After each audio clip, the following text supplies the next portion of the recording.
लेकिन उसके लेखक को इतना टॉर्चर किया कि मजबूरन आज वो आईसीयू में एडमिट है। अगर उसका जान चला जाता है, उसका जवाबदार कौन होगा पता है तुम लोगों को? सबकी खटिया खड़ी हो गई है। जो वीडियो चलाया है, जो टॉर्चर किया है ना, सबका पछवाड़े से धुआं निकल रहा है। कोई वीडियो डिलीट कर रहा है, कोई ये कोई वो। नौटंकी और ड्रामाबाजी साला बना लिया है, समझे में नहीं आ रहा है लोग का ड्रामा को। कभी कोई कलाकार के माइक को पकड़ लेगा, कभी उसके बाबूजी को पकड़ लेगा, कभी उसके बहन को पकड़ लेगा, कभी भाई को पकड़ लेगा। अरे साला तुमको करना ही है तो ढंग से उससे सवाल करो ना।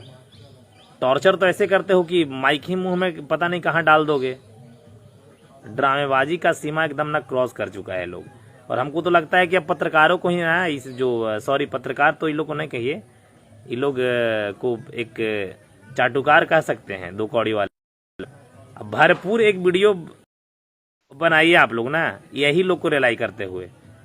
साला नौटंकी का सीमा पार हो गया है। एक चीज, कभी कोई आरती ट्रेंड कर गई, कभी कोई सोनू ट्रेंड कर गया, तो दुनियादारी सब छोड़ दीजिए, सबको वहीं का खबर चलाना है। अरे लेबल पत्रकारिता के